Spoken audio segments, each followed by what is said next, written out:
Donc aujourd'hui, je vais vous parler qu'est-ce que ça prend pour être un excellent vendeur. OK? On va regarder ça ensemble, on va le décortiquer. Qu'est-ce qui fait en sorte que vous pouvez vous démarquer par rapport à votre compétition, par rapport aux autres personnes qui essayent de faire ce que vous faites en ce moment. Principalement, c'est votre côté immobilier, c'est ce que je suis, c'est ce que j'ai fait, c'est ce que j'ai du succès dans ce métier-là. Puis je vais vous donner des petits trucs, des façons de faire les choses qui m'ont permis d'avoir du succès. Donc, comment être un bon vendeur? Pour ceux qui ne me connaissent pas, mon nom est Marc-André Ferland, je suis courtier immobilier pour la belle et grande région de Québec. J'ai eu quand même beaucoup de succès dans ma carrière depuis maintenant 8 ans.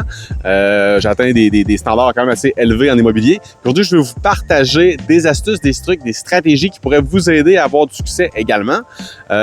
Si vous n'êtes pas déjà abonné à la chaîne YouTube, abonnez-vous, ça va me faire vraiment plaisir de vous compter parmi ma communauté.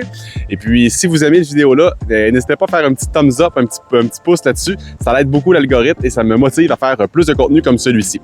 Donc, c'est quoi la différence, première des choses, entre un bon vendeur et un vendeur qui va avoir de la difficulté? Ça part de comment qu'on se perçoit, comment qu'on se sent et comment qu'on va interagir avec les gens qu'on veut aider. Puis là-dessus, je donne un exemple. C'est quoi la différence entre un vendeur, un communicateur, quelqu'un qui fait des références, quelqu'un qui va faire du recrutement? En réalité, il n'y a pas tant de différence. C'est vraiment l'objectif qu'on a et comment on va faire sentir la personne. Je donne un exemple concret. Si vous voulez aller manger au restaurant, puis là, je vous pose des questions sur quel type de bouffe que tu aimerais ce soir. Là, tu me dis, regarde, j'aimerais avoir de quoi qui se mange rapidement, pas trop cher, budget 12 à 15 piastres, quelque chose de pas trop gras, quelque chose de santé. Puis là, je vous pose des questions sur qu'est-ce que vous recherchez, puis je vous enligne vers le bon repas pour vous. OK? Vous allez être content, vous allez dire, ah, nice, je suis content, merci beaucoup. Si à la fin, vous apprenez que c'était mon restaurant, allez-vous être déçu? Non. Je vous ai écouté, je vous ai aidé à avoir le repas que vous cherchiez. Si je vous écoute pas, puis que je vous envoie vers un restaurant qui est mon restaurant, sans avoir écouté qu'est-ce que vous recherchez, comment vous allez vous sentir par rapport à ça? Vous allez dire, t'as peu, là, il y avait juste son agenda qui comptait et tout. Ça, c'est le point principal entre un bon vendeur et un mauvais vendeur. Le bon vendeur va se mettre dans une position qu'il se détache complètement du résultat, que si son agenda fit avec l'agenda de la personne qui veut acheter, tant mieux. Mais si ça ne fit pas, c'est pas grave, puis c'est correct également.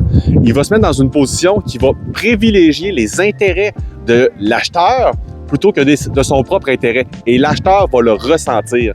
C'est ce qui fait la différence entre de la vente et de la référence. Entre une référence et une proposition avec un agenda caché. Et ça, c'est vraiment important de pouvoir faire ressentir ça à votre acheteur si vous voulez être capable de devenir un bon vendeur.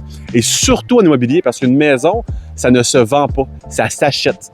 On montre la bonne propriété aux clients, puis souvent, ça peut prendre 3, 4, 5, 6 maisons pour qu'il y ait la bonne propriété. Nuance à faire ici, on n'est plus en 1980 où on visite 20-25 maisons. On en visionne 100, 150, 200. Puis souvent, on va en visiter 1, 2, 3. Mais ça, c'est important de s'assurer que le produit va bien correspondre aux besoins. Une fois qu'on a ça, on va pouvoir accompagner la personne vers la décision d'aller de l'avant pour faire le bon choix pour lui parce qu'on connaît ses besoins et on sait que ce produit-là va répondre à ses besoins. J'espère que ça a été assez clair pour comment faire pour être un bon vendeur.